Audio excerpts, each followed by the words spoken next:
This is a pretty tough video that I'm gonna make today. I am in the process of deciding whether I'm going to leave my full-time job or not. And I want to share parts of my experience to potentially help others who are in the process of considering what they want to do as far as their career goes. Because for me, I've basically reached the pinnacle of my career, and all of a sudden I've hit this like 180 moment where it's like, is it what I really wanted? Which is gut-wrenching, I have to say, to like work for a decade, climb up the ladder from outpatient to in-home counseling to case management, social work, vocational counseling, and finally higher education. I was like, finally, I'm in the place that I want to be. I've got the corner office. I've got the amazing salary. It's 10 minutes from my house. Like, it's everything that I ever wanted. Why do I feel so bad then? Like, why do I feel like I'm drowning every single time I go to work? That's the question that I have been asking myself for the last month. I think it's probably no different for a lot of people, in this kind of continuation of COVID-19 and sheltering in place. I think everyone is kind of reevaluating, reassessing what their priorities are and what their values are. And for me, it's not actually a reassessment of my values. It's trying to figure out if my values actually align with that of my employer. And it's really nothing against my employer, it's me. Like, I'm starting to think that maybe my own standards are too high. Just for like a short backstory, in one of my previous jobs, I had found out that I interviewed with somebody who absolutely was thrilled to hire me, and I was so excited. And one of my coworkers folded his arms, and he was like, and I was like, well, what's that? What does that mean? He said, well, I'm just gonna say it. He's like, you're never gonna be happy. And I was like, that's a really terrible thing to say to somebody. He's like, no, hear me out. Hear me out. He's like, this is like your 5th or 6th job, right? I'm like, yeah, but I have my reasons, short staff, too high of a caseload, underpaid, like there's a number of reasons to switch jobs. And he's like, I hear you. He said, it's you and authority though. He's like, you're a leader, and the way that you see things usually varies from the way that management does things, and so you'll always be at odds with management. Which, that's not to say that, I'm sitting there like contrarian, like always disagreeing. No, it wasn't that. It's, your employees also have a vision, right? And so if their vision isn't acknowledged, are their values acknowledged? Are they really aligned if your employees can't even really have a say in some of the decisions made? So that's what he was saying. And it took me 5 years, but I get it now. Because I'm sitting here in my dream job, like I said, great salary, close to home, corner office, big windows, like everything that most people would want to obtain when they're reaching the pinnacle of their career.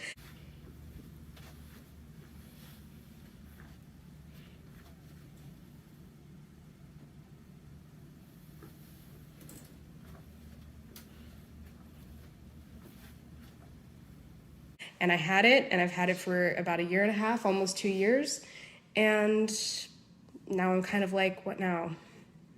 And not in a sense that I'm ungrateful. I am so grateful that I had the opportunity to get to this point in my life and to experience these amazing benefits, right?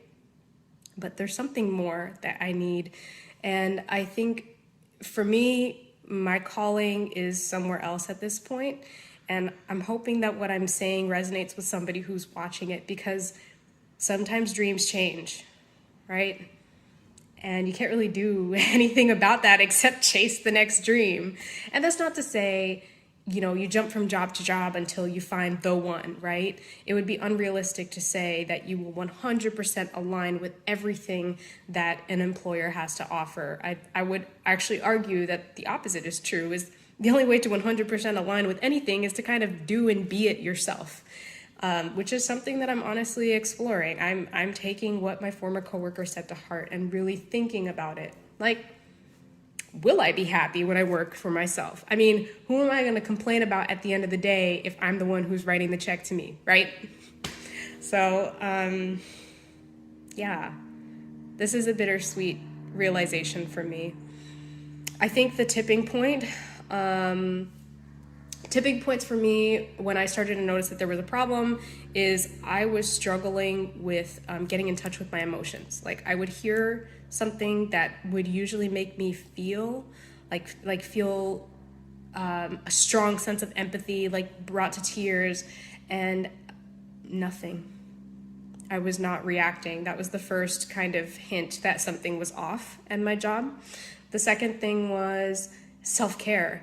I'm really good at self-care. I'm a therapist. I teach it to other people. But what I found was I was engaging in self-care like every single meeting, before meetings, like as soon as I woke up, before meetings, after meetings, on my lunch break. And there is such a thing as almost too much self-care. It's like, okay, is this self-care, has this become a replacement for addressing the issue at this point, right?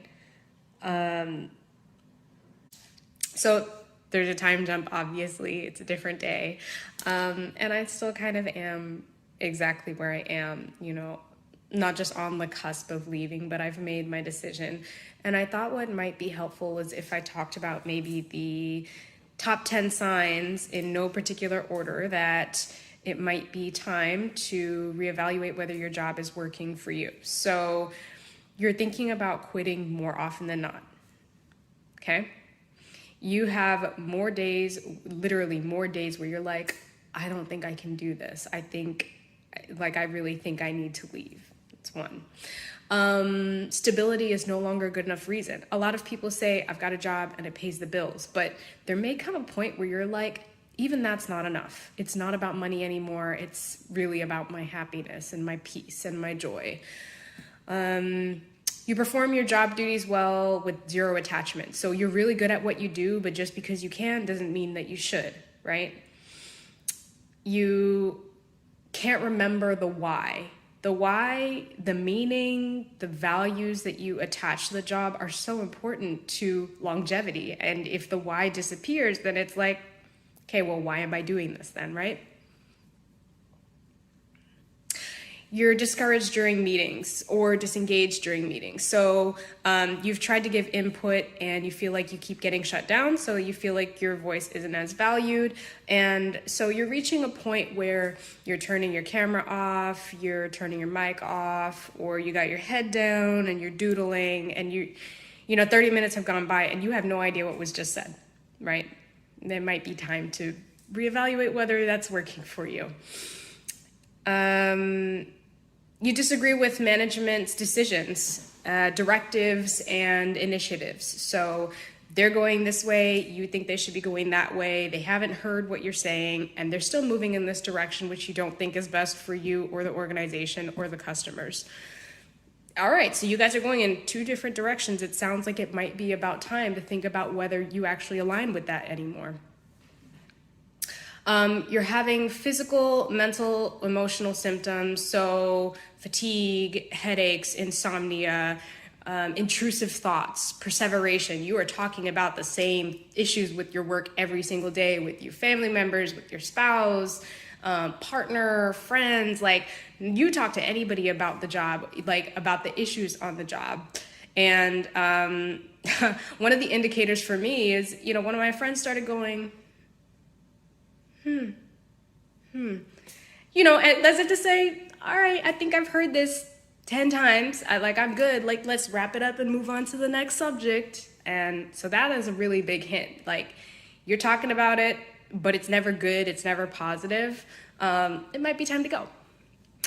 You have more negative thoughts about work, but are otherwise happy. So you have a cheerful disposition most of the time, but the minute you get to work, you're down. You're down, you're tired, you don't have any energy. It might be a good indicator that the issue is not necessarily you or your mood or even your fatigue, but what's going on in the workplace that has you feeling down. And if it's not addressed, let's say it goes on for years, right? That could become part of your personality or could feel like it's part of your personality, but it's not, because when you're not at work, everything's fine. your hobby or job outside of work makes you shine. So you've got something outside of work, hopefully everybody does, because your work is not necessarily your purpose, right? So you've got something outside of work that brings you joy, but you want to dedicate most of your time and attention to that thing that is bringing you joy. And you probably should, right? Everyone should be moving towards the thing that makes them feel good. And that they're, giving back to humanity and fulfilling their purpose. And if that thing isn't your job, right, then you may start to feel conflict with regards to the time and energy that you're dedicating towards your job, when you may feel like you want to dedicate it to your hobby or another job that you have. Most of us at this point, like millennials and Gen Z, have 2 jobs. For Gen Z, that's older. You do too much self-care. And I know this is going to be kind of a controversial thing, so let me explain what I'm talking about. Self-care is something you're supposed to do every day to help regulate your mood and feel grounded, right? These are good activities you may want to do 1 to 2 a day, for example. But you've reached a point in your work where you're waking up and you are self-caring, and before meetings you are self-caring, after meetings you're self-caring, after you see a customer self-caring. Like, there gets to be a point where you're trying to ground yourself for every single interaction that you're having. I think for people who work in service and customer service industries can probably relate to this a little bit more than people who work on back end jobs. But so yeah, sometimes in a job where you're kind of moving in a different direction from the job, it can feel like, okay, how do I emotionally, mentally, and physically prepare myself to be present on the job? And yes, I do think there is such a thing as too much self-care. Like, if you are literally doing it before every single interaction and after every single interaction, that is a hint that that it's just not working for you anymore.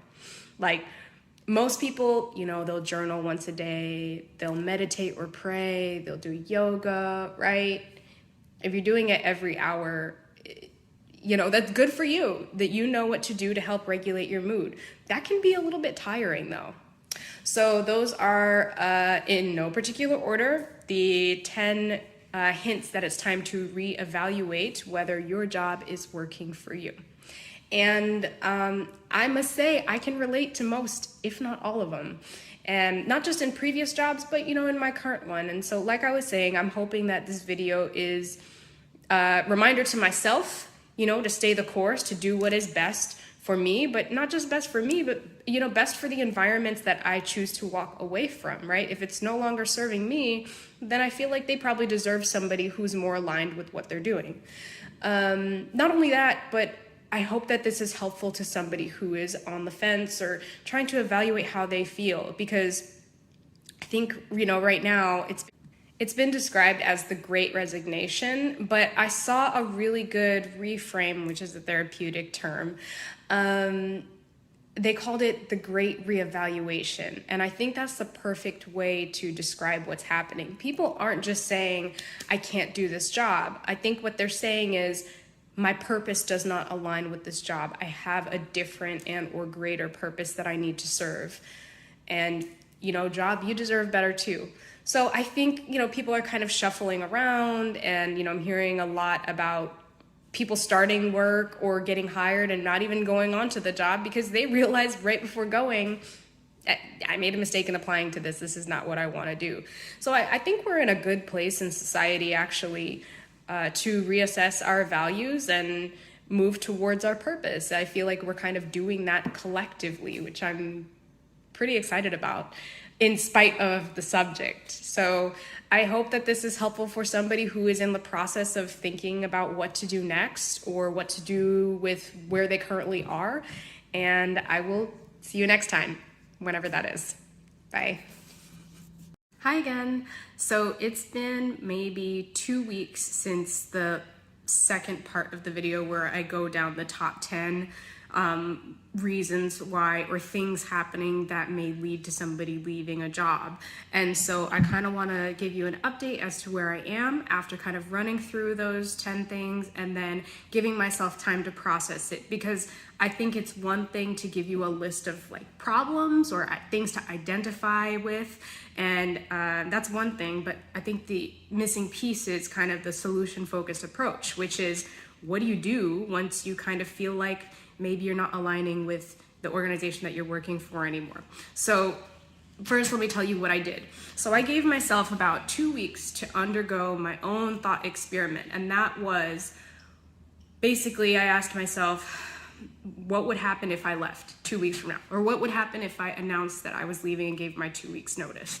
And so the first thing I did was I sat down and the thought experiment is to pretend that you have a plan to leave. And so you actually have to devise a plan in order to undergo this thought experiment. So I committed myself 100% to the idea of leaving and then gave myself time to process what that felt like. And so the first piece is act like you have a plan to leave. And so what goes into a plan of leaving? So you want to think about your finances. You want to think about medical coverage, childcare if you have a child. What would your new schedule like? So the other piece that I did was I created a fake schedule. Like, how do I fill up my time? Because I wouldn't just want to quit and not know what's happening with my finances or with my time. I mean, I know for some people it's like, you know, you leave and then you give yourself time to just enjoy it. And I would probably give myself a week because I'm like, I just have to be doing something with my time. So, you know, my schedule was basically filled with private practice stuff because I have 3 other jobs. So 3 of which they're all by design. Like I designed them. I wanted it that way.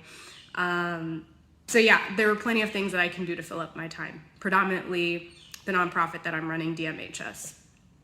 So the thing that I did after I created a plan, a new schedule, looked over my finances, was I compared what life would look like after quitting to what life currently looks like with the full-time job and the 3 other jobs. And so while I'm not struggling at all financially with my current job, because it's also helping to pay for my other endeavors, emotionally, mentally, I'm drained, right? So the flip side of that is if I no longer had that continuous stability, I would have to figure out, you know, which of the 3 other jobs I would build up to have an income that's comparable to my current job. So I kind of compared, like, what does that feel like having more mental, emotional, physical energy, but not enough money and having to like rebuild in order to get to that place where mental, physical, emotional is good, financially stable, all is well, right? So I thought about that. And then, you know, about 2 weeks ago, I was like really impulsive. I was like, that's it, I'm done. I made the video with the top 10 thing.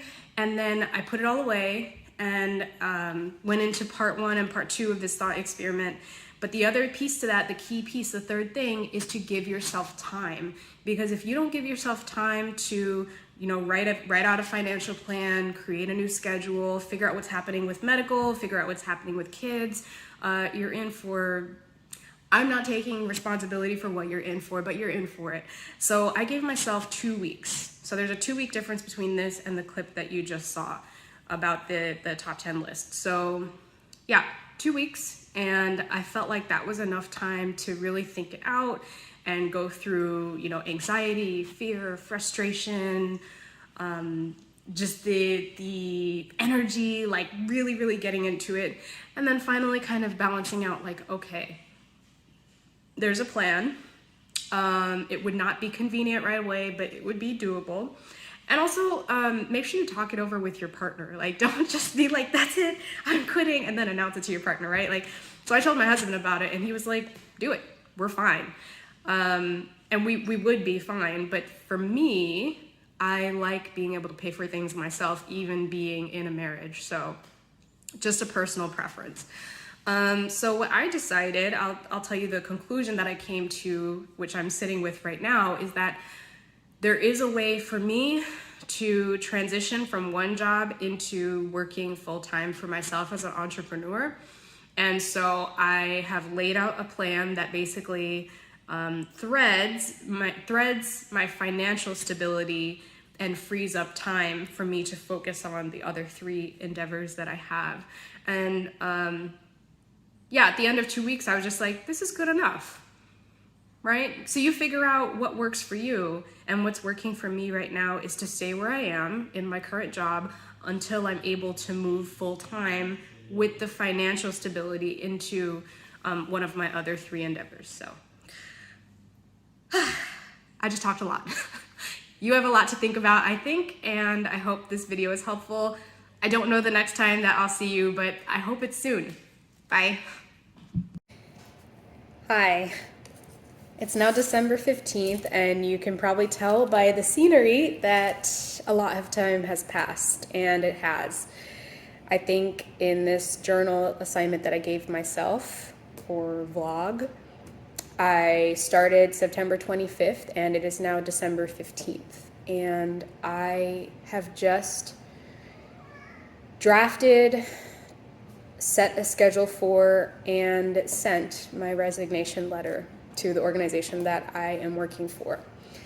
I spent a lot of time, like about 6 months, thinking about it, and I think the message that I want to send to you, because I gave myself the assignment of a thought experiment, I wanted to give myself time.